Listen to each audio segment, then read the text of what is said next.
Assalamu alaykum, hörmətli televizor görgüçülər.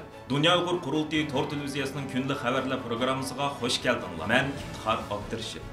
Hörmətli görürmənlər. Tövəndə diqqətinizlər günlük xəbərlər proqramımızın təfsilatıda bolsun. Angliya Baş vəziri Boris Johnson istifa bergandan keyin boshlangan yangi baş vəzirlik saylimi jarayonida agar o'z baş vəzir bo'lib saylansa Uyg'ur masalasiga texim yaqindan ko'ngil bildiganligini va Uyg'ur irqiy qirg'inchiligini rasmiy qabul qildiganligini ta'kidlab kelgan Liz Truss xonimning Angliyaning yangi baş vəziri bo'lib saylanishi chet ellardagi Uyg'urlarni alohida mamnun qildi. Dünya Uyghur Qurultayı bu vaqtda e'lon qilgan Twitter bayonotida Liz xonimning Angliyaga baş vəzir bo'lib saylanishi Uyg'urlar uchun bir umid bo'lishi mumkin deb ko'rsatdi. Dünya Uyghur Qurultayı London ishxonasining direktori Rayma xonimning aytishicha, Liz Truss tashqi ishlar ministri mezgilda Uyg'urlar masalasiga alohida diqqat qilgan bo'lib, u hatto Uyg'ur vakillarini qabul qilib bevosita ko'rishmoqchi bo'lgan. Rayma xonim, hozir garchi Liz Truss xonim bosh vazir bo'lgandan keyin Angliya hukumati cho'qim Uyg'ur irqiy qirg'inchiligini rasmiy yo'sin e'tirof qiladi deb kesib aytishga boldir bo'lsa-mu, biroq uning Uyg'urlar masalasiga Boris Johnsondan bekrak alohida muomala qildiganligiga ishonganligini ve şundaq bo'lishni qo'lga keltirish uchun xizmatlarini kuchaytirganligini aytdi. Aslida Boris Johnson hukumatining tashqi ishlar ministri bo'lgan Liz Truss xonim bosh vazir Boris Johnsonning istifosidan keyin bosh vazirlikka o'zining nomzodligini ko'rsatgan edi. U konservativlar partiyasida eng ko'p biletga erishgandan keyin 5-sentabr kuni rasmiy holda Angliyaning bosh vaziri bo'lib tayinlangan. 47 yoshli Liz Truss xonim tashqi ishlar ministrligi vazifasini o'tagan mezgilida va saylan mezgilidagi so'zlarda bosh vazir bo'lgan taqdirda Xitoy qattiqqo'llik siyosatlarini yurgizdiganligini bildirdi. Buningdan boshqa yana Liz Truss xonimning partiya ichidagilarga o'zining Xitoy hukumatining Uyg'urlarga yurgizayotgan vahshiyliklarni irqiy qirg'inchilik deb jakarlaydiganligini va'da qilganligi xabar qilingan. 5-sentabr kuni Liz Truss xonimning Angliyaning yangi bosh vaziri bo'lib saylanganligi jazmlashgandan keyin Angliyadagi siyosat tadqiqotchisi, Xitoy ishlari bo'yicha xalqaro parlamentlar hamkorligining bosh moslashtiruvchisi Lokdi Pulford Twitter'dagi inkosida bugun Uyg'urlar uchun intayin muhim bir kun bo'lishi mumkin deb yozgan. U matbuotlar qilgan sözde bunu izohlab mundaq dedi. Liz Truss xonim bosh vazirlik uchun saylan faoliyat qilayotgan mezgilda o'zining Uyg'urlarga qaratilayotgan irqiy qirg'inchiligini rasmiy e'tirof qildiganligini degan. Mencha bu intayin muhim. Chunki Angliyada bundaq bir ish tig'i bo'lib baxmadi. Agar bu haqiqatga aylansa, bu haqiqatanmi tarixiy bir voqea bo'ladi. Liz xonim shundaq qildiganligi haqida va'da berdi.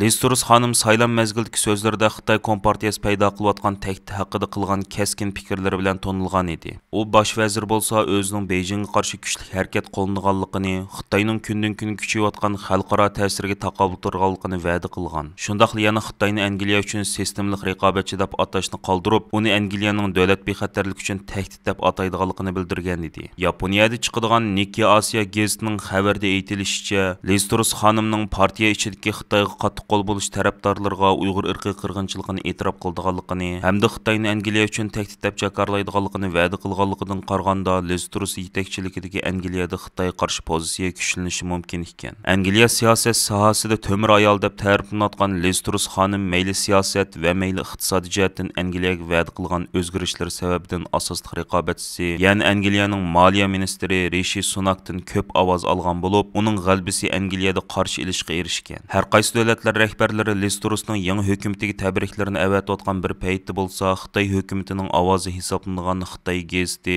Liz Trussning bosh vazirlik saylanganligidan bearam bo'lgandek ifoda bildirgan. Ingliz chiqadigan Xitoy gazeti bu vaqtdagi tahrirot maqolasida Trussning saylan faoliyatidagi bayonotlarining biri Xitoyning Angliyaga davlat bexatarlik tahdidi deb e'lon qilish mumkinchiligi bo'ldi. Xitoy tahdidini mubolag'alashtirish va boshqa davlatlarni ayblash orqali davlat ichi siyosatiga diqqatni burashga urinish xuddi koni siyosiy artistlarning vaqt o'tgan o'yinlarga o'xshaydi. U bu siyosatchilarning hokimiyat yurgizish jihatdagi iqtidorsizligini oshkorlashdan boshqa ishga yaramaydi deb yozgan.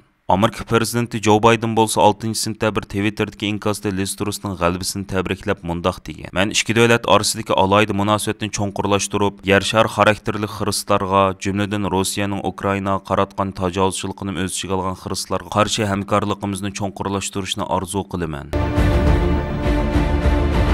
Germaniyaning navbatdagi yangi birlashma hukumatida o'rin olgan Liberal Demokrat partiyasi FDPning yoshlar tashkiloti 6-sentabr kuni navbatda Myunxen shahrida xizmat ziyoratida bo'layotgan turmadagi Uyg'ur ziyolisi Ilhom To'xtining Amerikadagi qizi Javhar Ilhom bilan Uyg'urlar masalasi haqida maxsus suhbat ilib bordi.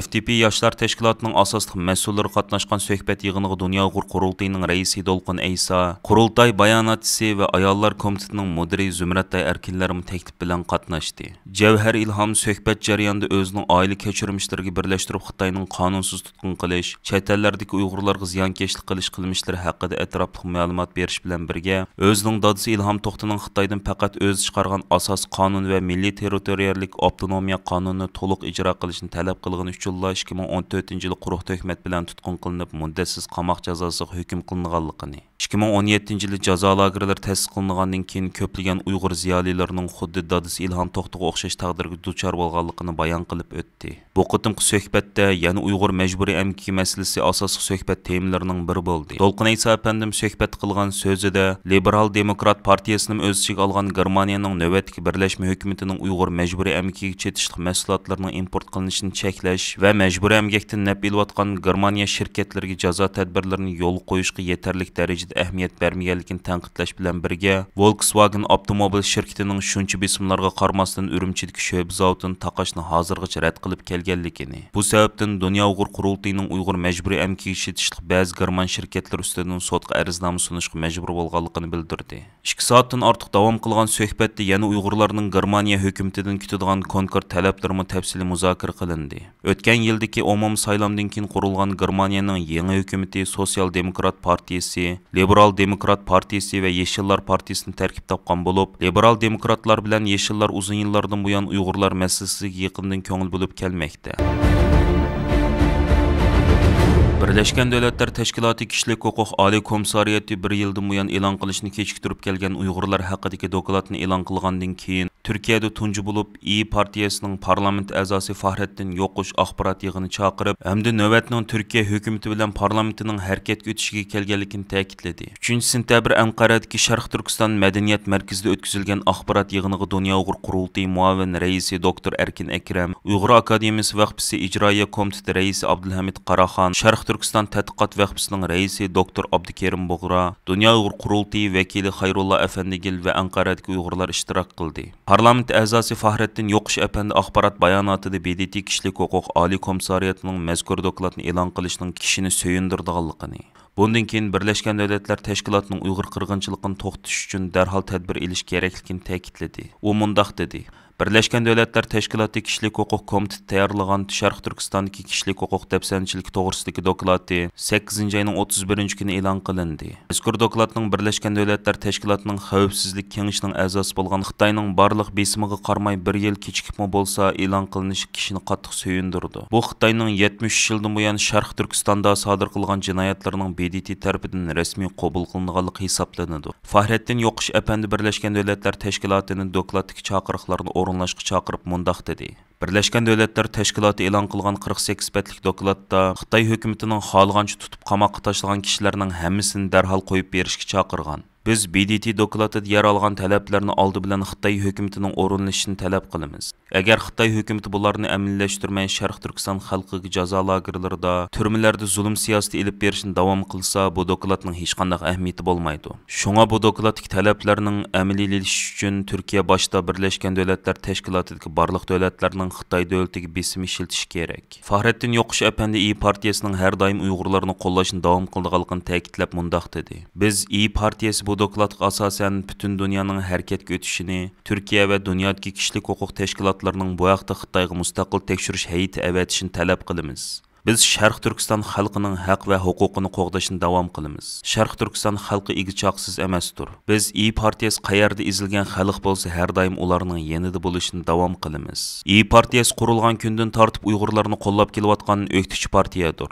Fahrettin Yoqush apandi axborot yig'inining oxirida partiyasining Uyg'urlar to'g'risida qilgan ishlari to'g'risida to'xtaldi. U mundaq dedi: Biz İyi Partiyasi bo'lish sifatimiz bilan 2018-yildan tortib Turkiya parlamentida Sharq Turkiston haqida nurg'un faoliyatlarni elib bordik. Bu haqda dokladlar tayyorladik, yig'inlar chaqirdik.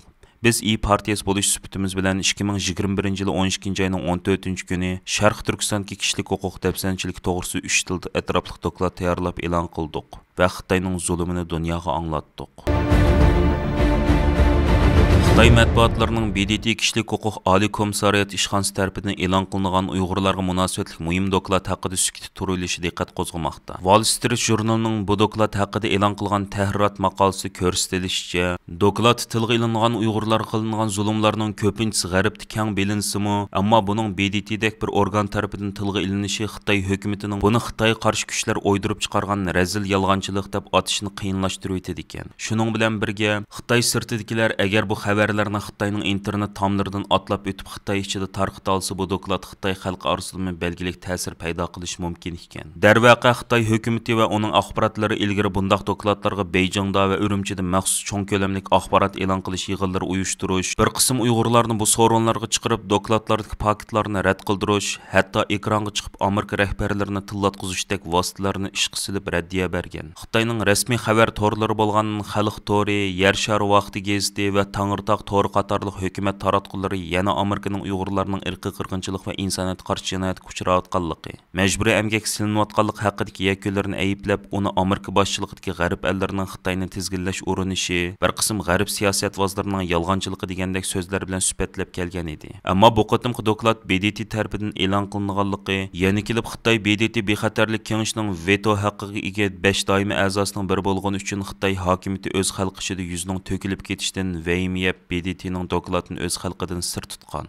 Dünya Uyghur Qurultayı bayonotchisi Dilshod Rishitning qarashicha, bu navbat Xitoy hukumatining Uyg'urlarga yurgizayotgan zulmlarning insoniyatga qarshi jinoyat tashkil qilganligining BDT qarmog'idagi tarafsiz va hukumatsiz bo'lgan, hatto Xitoyning ta'sir bir qadar kuchli bo'lgan bir mustaqil organ tarafidan deyilishi, Xitoy hukumatini qattiq bearam qilgan va yaqinda o'tkazilishi planlanayotgan Xitoy Xalq Qurultayı oldida ular bu satchilikning keng xalqqa oshkorlanib ketishini xohlamagan. Aziz ko'rmanlar, yuqorida diqqatingizga Dünya Uyghur Qurultayı tor televiziyasining kunlik xabarlar programmasini sunduq. Keyin qitimliq sonimizda ko'rishayli. Aman bo'lgaysizlar. Stansimizning YouTube kanaliga a'zo bo'lishni unutmang. Xayr xo'sh.